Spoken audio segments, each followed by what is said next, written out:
دو مسئلے آپ کی خدمت میں عرض ہوں گے خمس کے حوالے سے۔ خمس کا جو مسئلہ ہے وہ سال بھر کے اخراجات میں سے دو قسم کے اخراجات منہا کرنے کے بعد واجب ہے۔ ایک خرچہ جسے معونہ کسب و کار کہا جاتا ہے، اور دوسرا زندگی کے اخراجات، گھریلو اخراجات، ان دونوں کو منہا کرنا پڑتا ہے۔ اس کے بعد جو بچت ہے اس پر آپ کو خمس دینا ہے۔ انسان کی درآمد پر خمس اس کے سال کے اخراجات کم کرنے کے بعد واجب ہے، اور اس بنا پر انسان اپنے اخراجات کو درآمد سے کم کر سکتا ہے، اور پھر بقیہ کا 20% بعنوان خمس ادا کرنا پڑتا ہے۔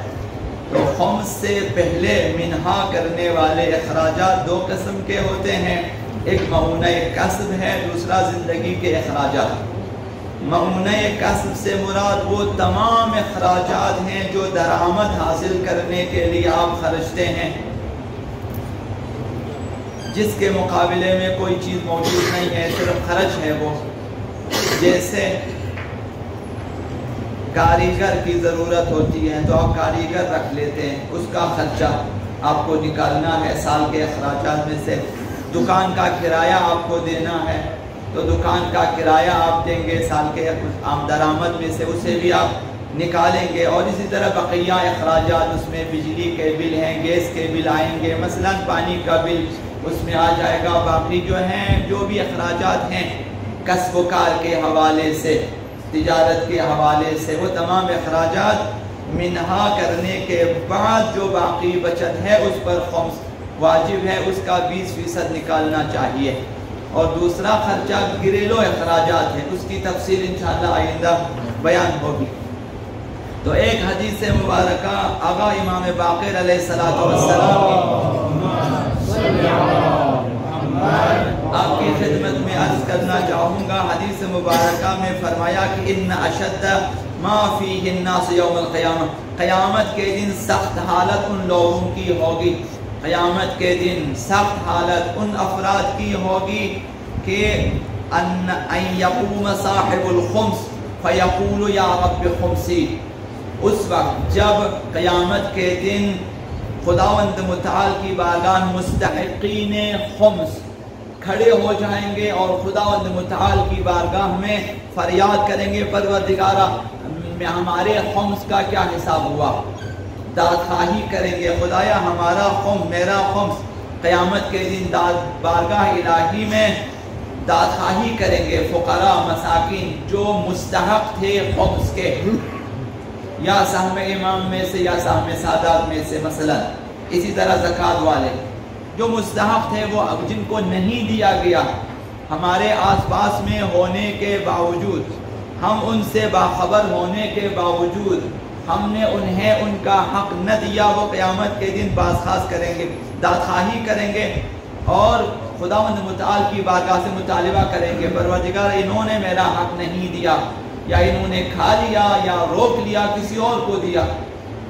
بعض اوقات غیر مستحقین کو ہم لوگ دے دیتے ہیں، بعض اوقات جو ہیں مستحق کو ہم نہیں دے سکتے، مثلا تحقیق نہیں کرتے، آ کر مجھ سے پوچھ لیا، کسی سے پوچھ لیا، میں نے بھی اندازن کے دیا، آپ نے بھی اندازن کے دیا، اس کو دے دیں، آپ نے جا کر اس کو دے دیں۔ تھوڑی بہت تحقیق ہونی چاہیے تاکہ وہ مستحق ہو۔ اگر مستحق کو نہ ملا، یا ہم نے اس تک پہنچانے میں کوتاہی کی، یا اور ہم بھول گئے، قیامت کے دن ہم لوگ جو ہے وہ خداوند متعال کی بارگاہ میں جواب دہ ہوں گے۔ تو لہذا پل صراط سے گزرنا ان افراد کے لیے مشکل ہوگا۔ اب ہم میں سے جو بھی اس میں گرفتار ہیں، پل صراط سے گزرنا، یہ تو ہمارے اعتقادات میں شامل ہے، پل صراط ہے اور وہاں سے گزرنا ہے، نہ گزر سکنے کا نتیجہ جہنم میں گرنا ہوگا، تو وہاں سے گزرنا۔ تو اس سلسلے میں حضرت آقا امام جعفر الصادق علیہ السلام نے ارشاد فرمایا کہ قنطرۃ علی الصراط، پل صراط پر بھی گاٹیاں ہیں، گزرنے والا جو پل ہے اس پر ایسی ایسی گاٹیاں ہیں، دشوار گاٹیاں، لا یجوزها عبد بمظلمۃ، جس شخص کی گردن پر حق الناس ہوگا وہ اس گھاٹی سے آگے نہیں جا سکے گا، تو وہاں رکے گا تو پھر گرے گا۔ تو لہٰذا جہاں تک ہو سکے حق الناس اپنی گردن سے خالی کر دیں، کسی کا کوئی حق آپ کی گردن پہ نہ ہو، ہماری گردنوں پہ نہ ہو، نہ کسی میاں کا حق بیوی کی گردن پر ہو، نہ کسی بیوی کا حق میاں کی گردن پر ہو، نہ باپ کا حق بیٹے کی گردن پہ، نہ بیٹے کا حق باپ کی گردن پہ ہو، اسی طرح نہ ہمسائے کا حق، نہ شریک کار کا، کسی کا کوئی حق ہمارے پاس نہ ہو۔ خود بینی و بین اللہ، مثلا خود اپنے اور خداوند متعال کے درمیان سوچے، پروردگار میری گردن پہ کسی کا حق تو نہیں ہے، اگر ہے آنکھیں بند کر لیں اور ادا کریں۔ یہ جو معمولی مثلا جو غیرتی بن جاتے ہیں اس سے گزر جائیں۔ ممکن ہے کہ ہم لوگ شرارت میں آ کر حق الناس پائمال کر دیں، اس نے وہ مجھے نہیں دیا میں اسے یہ نہیں دے دوں گا۔ آپ یک طرفہ فیصلہ کریں، یک طرفہ کہ میں اپنی گردن سے فارغ کر دیتا ہوں، اگلے کی مرضی ہے وہ اپنا جو ہے حق ہمارا ادا کرتا یا نہیں کرتا، اس کی مرضی ہے وہ جانے۔ اگر آپ مومن ہیں تو اگر کسی نے آپ کا حق نہ دیا اسے اللہ پہ چھوڑ دیں آپ، کہ خدا یا تو جانے میں اور میرا حق جانے، میں اس کا حق ادا کر دیتا ہوں۔ آپ ادا کریں انشاءاللہ العزیز، پورے صراط سے برق رفتاری سے آپ گزر سکیں گے۔